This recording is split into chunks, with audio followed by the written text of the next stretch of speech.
स्वागत है आप सभी का। हम लोग आज डिस्कस करने जा रहे हैं एनुअल रिंग्स या जिनको कि हम लोग ग्रोथ रिंग्स भी कहते हैं, वार्षिक वलय या वृद्धि वलय। जैसा कि आपने मेरे पिछले वीडियो के अंदर देखा था, हम लोगों ने वेस्कुलर कैम्बियम को डिस्कस किया था, राइट। वेस्कुलर कैम्बियम का मतलब होता है संवहन एधा। इसके बारे में डिस्कशन किया था हम लोगों ने, लेकिन ध्यान रहे कि संवहन एधा की क्रियाशीलता, संवहन एधा की क्रियाशीलता वर्ष भर समान नहीं होती, राइट। कभी भी वेस्कुलर कैम्बियम की एक्टिविटी जो होती है वो पूरे साल भर एक जैसी नहीं होती है, राइट। याद रखना, संवहन एधा की क्रियाशीलता, एधा की क्रियाशीलता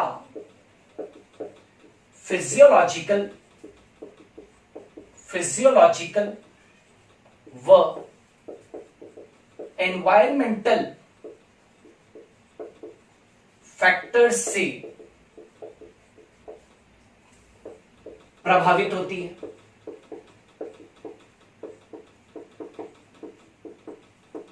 राइट, ये भी ध्यान रखना।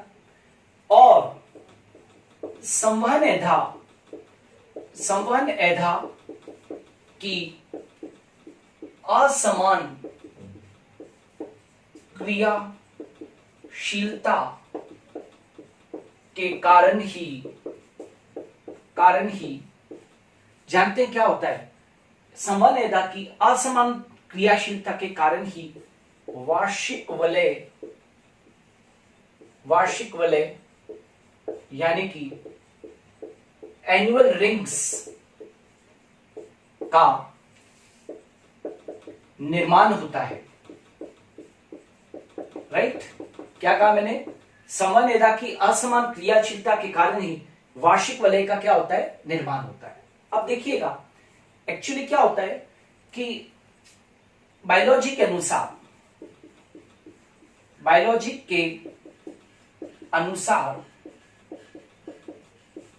एक वर्ष में दो मुख्य ऋतु होती है। According to biology, in a year there are two main seasons. एक जो होता है वो कौन सा होता है? Spring season. और दूसरा जो है वो कौन सा है? दैट इज विंटर या ऑटम सीजन। राइट, यानी कि ग्रीष्म ऋतु और दूसरी कौन सी है? शीत ऋतु, राइट। अब ध्यान रखना कि सबसे पहले लेते हैं कि ग्रीष्म ऋतु में संवहन एधा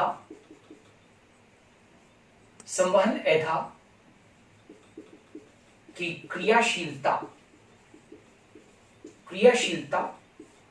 अधिक होती है। इसलिए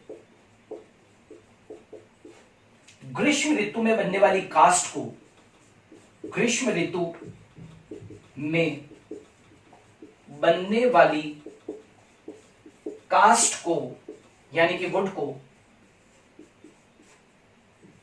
ग्रीष्म कास्ट या अगेती कास्ट कहते हैं। अगेती कास्ट कहते हैं। ग्रीष्म कास्ट का मतलब क्या होता है? इसको इंग्लिश में कहूं मैं तो स्प्रिंग वुड, या मैं क्या कहूंगा? अगेती कास्ट मतलब अर्ली वुड, राइट। क्या कहा मैंने?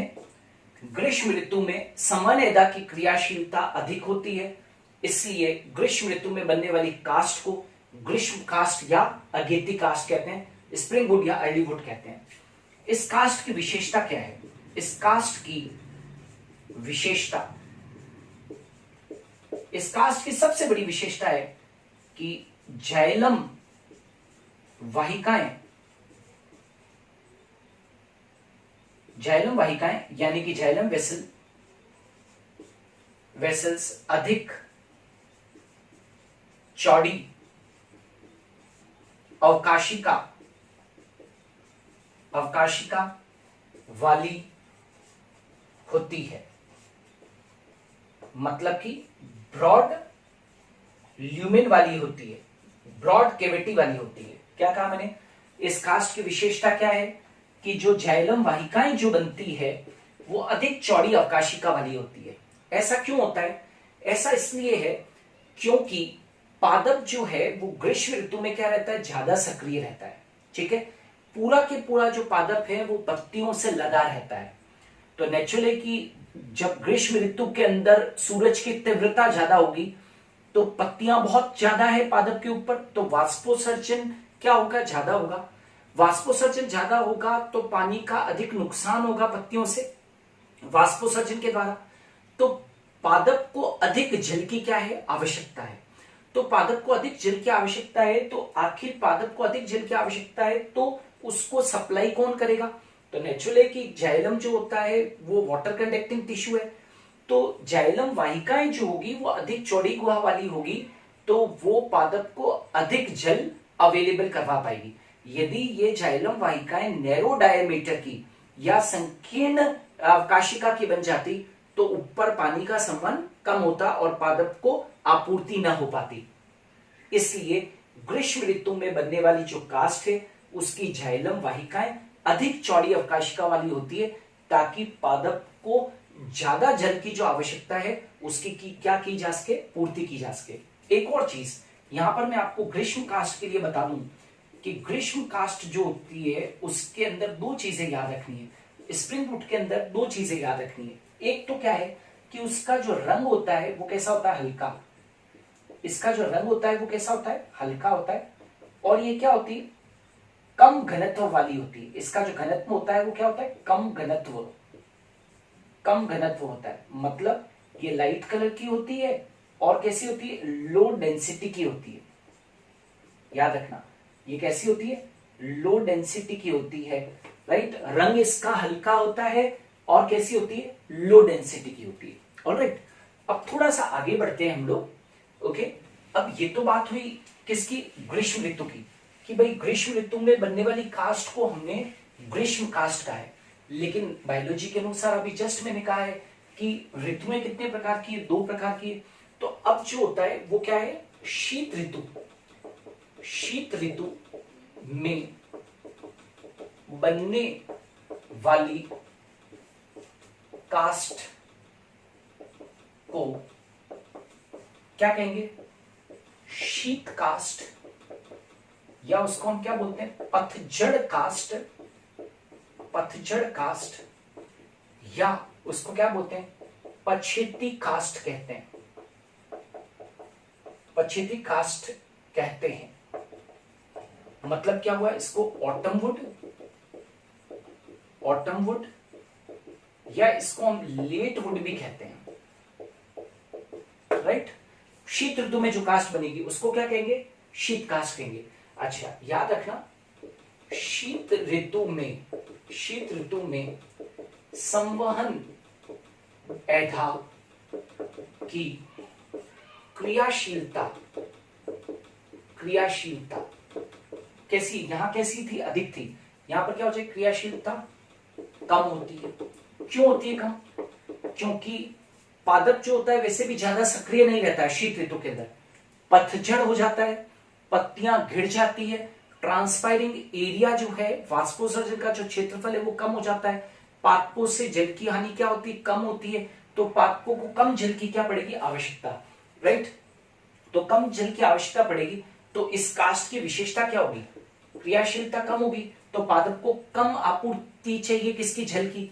तो इस कास्ट की विशेषता क्या है, इस कास्ट की क्या विशेषता है भाई, कि जो जाइलम वेसल्स होगी ना, जाइलम वेसल्स यानी कि जाइलम वाहिकाएं जो हैं, जाइलम वाहिकाएं कि गुहा, जाइलम वाहिकाएं की जो गुहा होगी कैसी होगी, संकीर्ण होगी, संकीर्ण होती है।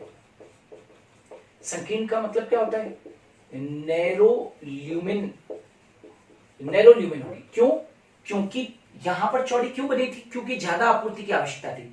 जो शीत ऋतु के अंदर कास्ट बनती है ना, राइट, उसके अंदर जो जाइलम वाहिकाएं होती है वो संकीर्ण गुहा वाली इसलिए होती है क्योंकि पादप को कम जल की क्या करना है, आपूर्ति करना है। इसलिए शीत ऋतु में बनने वाली जो कास्ट है उसको हम क्या कहते हैं, ऑटम वुड या लेट वुड या पतझड़ कास्ट के नाम से भी जानते हैं। अच्छा, याद रखना ये जो शीत कास्ट है इसकी कुछ विशेषता बता देता हूं। शीत कास्ट जो है उसकी विशेषता है कि इनका जो रंग होता है वो कैसा होता है, गहरा। जैसे यहां पर देखा था ना, ग्रीष्म कास्ट का रंग कैसा था, हल्का था, यहां पर रंग कैसा, गहरा। आपने ग्रीष्म कास्ट में देखा था कि कम घनत्व वाली होती है, ये क्या होती है, अधिक घनत्व वाली होती है, अधिक घनत्व वाली कास्ट, अधिक घनत्व वाली कास्ट मतलब हाई डेंसिटी। इसकी जो डेंसिटी होगी वो कैसी होगी, हाई डेंसिटी होगी। क्लियर। तो ये बात भी आप लोगों को ध्यान रखनी है कि एक साल में दो ऋतुएं, शीत ऋतु और ग्रीष्म ऋतु। ग्रीष्म ऋतु में बनने वाली ग्रीष्म कास्ट, शीत ऋतु में बनने वाली शीत कास्ट, राइट। अब आगे बढ़ते हैं कि किस तरीके से वार्षिक वलय आप किसको कह रहे हो, क्योंकि अपने टॉपिक का नाम क्या है आज, अपना जो टॉपिक है वो ये है कि भाई वार्षिक वलय या वृद्धि वलय क्या होती है। तो उसको जानने के लिए ही हमने ये दो प्रकार की जो अभी कास्ट है उनको हम लोगों ने पढ़ा। अब जरा देखिए, ये जो अभी जो हमने कहा ना कि दैट इज ग्रीष्म कास्ट, ग्रीष्म कास्ट व शीत कास्ट जो एक वर्ष में बनती है, एक वर्ष में बनती है, ये एकांतर क्रम में संकेंद्री वलयों, संकेंद्री वलय समझते हो, दैट इज एक के बाद एक, एक के बाद एक। जैसे कोई चीज, जैसे प्याज का छिलका उतारते हो ना, कैसा होता है, वो संकेंद्री होते हैं, ऐसे एक दो, लाइक दिस टाइप। तो ग्रीष्म कास्ट व शीत कास्ट जो एक वर्ष में बनती है, ये एकांतर क्रम में संकेंद्री वलयों के रूप में पाई जाती है एवं इन्हें वृद्धि वलय भी कहते हैं, वृद्धि वलय भी कहते हैं, इन्हें वृद्धि वलय भी कहते हैं। वृद्धि वलय बोले तो ग्रोथ रिंग्स, राइट। तो एक वर्ष के अंदर क्या क्या बनी है, ग्रीष्म कास्ट भी बनी और शीत कास्ट भी बनी है। तो ग्रीष्म कास्ट और शीत कास्ट जो एक साल के अंदर बनी है, ये एकांतर क्रम में संकेंद्री वलयों में पाई जाती है। संकेंद्री वलयों का मतलब होता है कंसेंट्रिक रिंग्स के रूप में पाई जाती है, एक दूसरे को घेरे रहती है, ठीक है। और इन्हें वृद्धि वलय भी कहते हैं। अब याद रखना, वार्षिक वलय आप किसको मान रहे हो, वार्षिक वलय किसको मानते हैं, व्हाट इज एनुअल रिंग। तो एनुअल रिंग याद रखना, एनुअल रिंग किसको कहते हैं, तो एक वलय तो किसकी, ग्रीष्म कास्ट की, एक वलय ग्रीष्म कास्ट की, मतलब एक वलय तो किसकी, स्प्रिंग वुड की, और एक वलय किसकी, एक वलय शीत कास्ट की। शीत कास्ट बोले तो ऑटम वुड मिलकर और क्या कहलाती है, एक वार्षिक वलय कहलाती है। क्लियर। क्या कहा मैंने, एक एनुअल रिंग बराबर, एक एनुअल रिंग बराबर एक वलय ग्रीष्म कास्ट प्लस एक वलय शीत कास्ट। One ring of spring wood plus one ring of autumn wood is equal to one annual ring. एक वार्षिक वलय बराबर एक वलय ग्रीष्म कास्ट की और एक वलय शीत कास्ट की। इस प्रकार से क्या बनती है, वार्षिक वलय बनती है। अच्छा याद रखना, वार्षिक वलयों को गिनकर, वार्षिक वलयों यानी कि एनुअल रिंग्स, वार्षिक वलयों को गिनकर पादप की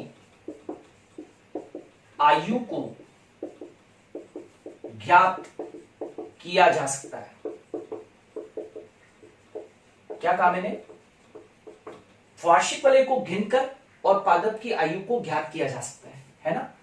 याद रखना, विज्ञान की वह शाखा, विज्ञान की वह शाखा जिसके अंतर्गत जिसके अंतर्गत जिसके अंतर्गत जिसके अंतर्गत वार्षिक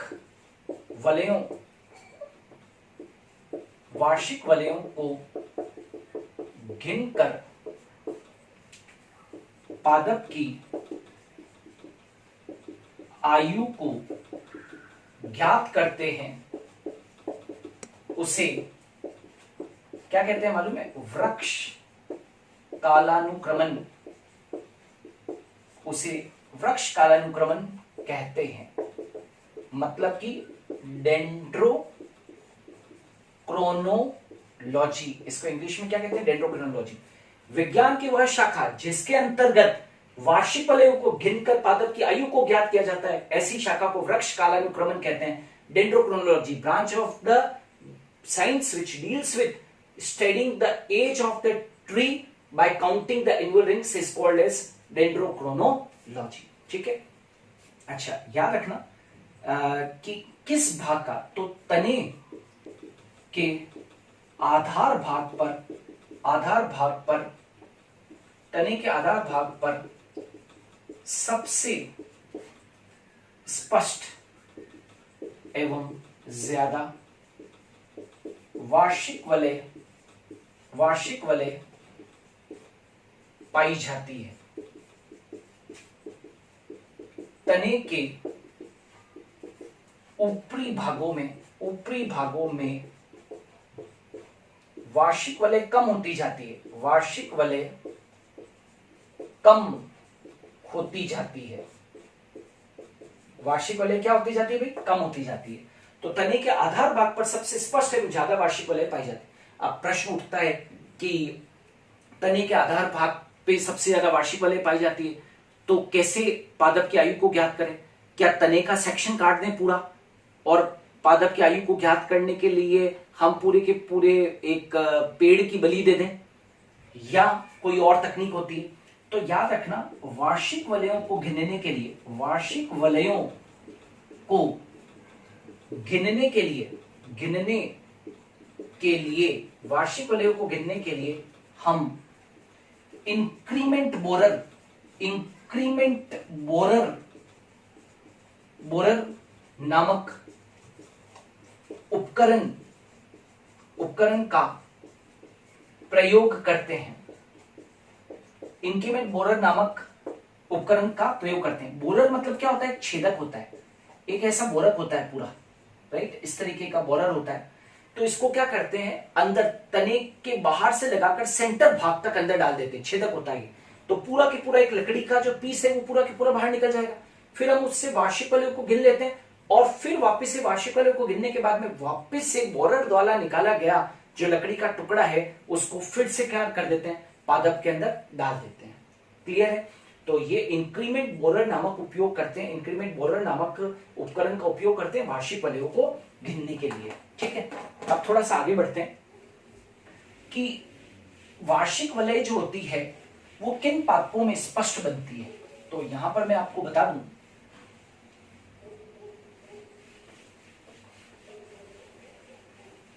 वार्षिक वलय किन पादपों में स्पष्ट बनती है। तो टेम्परेट पादपों में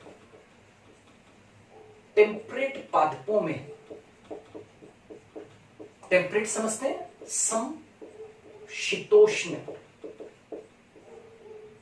पादप जो होते हैं पादपों में स्पष्ट वार्षिक वलयों का निर्माण होता है। वार्षिक वलयों का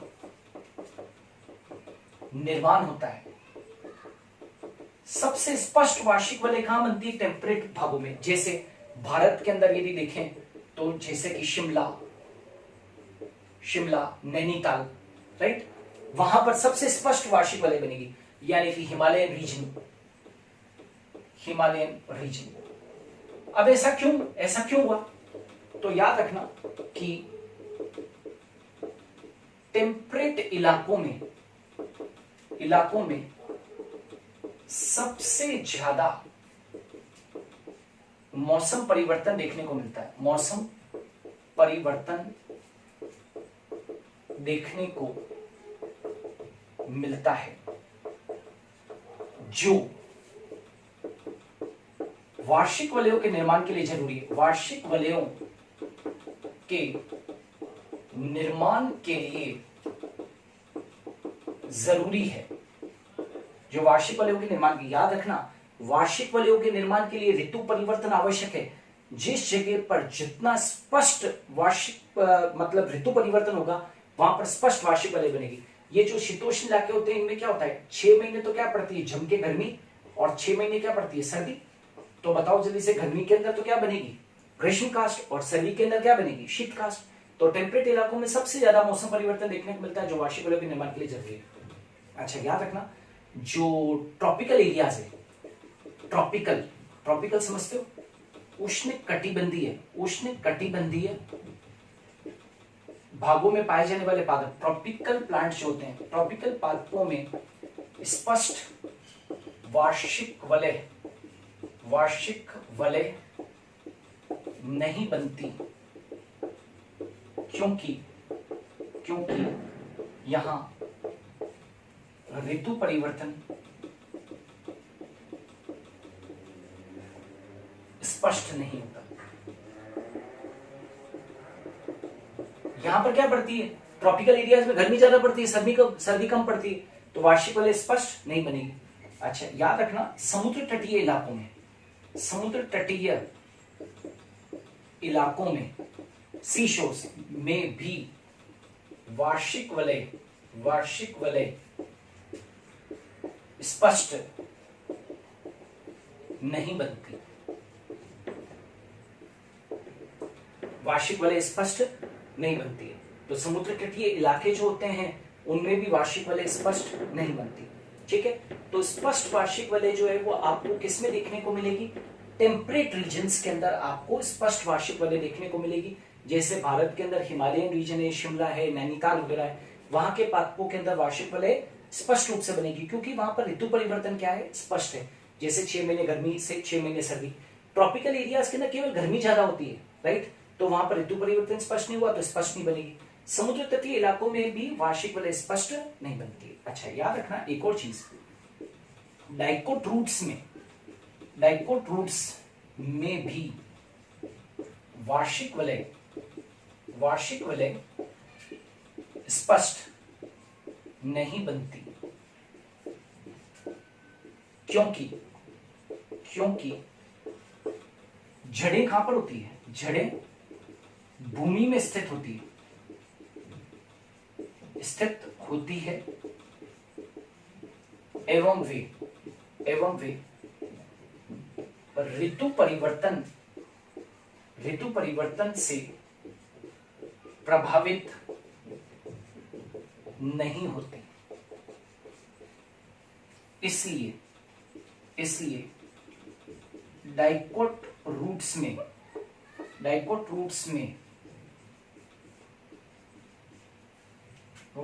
एनुअल रिंग्स को काउंट नहीं कर सकते, राइट। डाइकोट रूट्स में भी वार्षिक वलय, देखो सेकेंडरी ग्रोथ तो होती है, डाइकोट रूट है तो सेकेंडरी ग्रोथ तो होगी, लेकिन वार्षिक वलय स्पष्ट नहीं बनेगी, क्योंकि जड़ें जो है वो भूमि में स्थित होती है एवं वे ऋतु परिवर्तन से प्रभावित नहीं होती। जबकि मैंने कहा है वार्षिक वलयों के निर्माण के लिए ऋतु परिवर्तन क्या होता है, आवश्यक होता है। ठीक है, इसलिए डाइकोट रूट्स में एनुअल रिंग्स को काउंट नहीं किया जा सकता है। ठीक है, क्योंकि वहां पर स्पष्ट वार्षिक वलय का निर्माण नहीं होगा। Is it clear? तो जो हमारा आज का वीडियो था वो बेस्ड था कि एनुअल रिंग्स जो होती है वो कैसे बनती है या ग्रोथ रिंग्स कैसे बनती है, राइट। तो एक वार्षिक वलय बराबर 1 ring of spring wood plus 1 ring of autumn wood is equal to एक एनुअल रिंग। ओके, हम कई सारे ऐसे पादप हैं जैसे कि सिकुआ करके एक प्लांट है, राइट, सिकुआ डेंड्रोन। तो सिकुआ डेंड्रोन की जो एज है, मान लीजिए सिकुआ डेंड्रोन एक प्लांट है, इसकी एज कितनी 3000 ईयर्स है। तो हमें कैसे मालूम पड़ा कि इस प्लांट की एज जो है वो 3000 ईयर्स है? तो 3000 ईयर्स इसलिए है क्योंकि हमने उसकी वार्षिक वलय को गिनकर पादप की आयु को क्या कर लिया, ज्ञात कर लिया। अच्छा, एक लास्ट में और बता देता हूं मैं कि वार्षिक वलयों को देखकर पास्ट जो था, है ना, पास्ट में किस प्रकार का क्लाइमेट था, उसका भी आकलन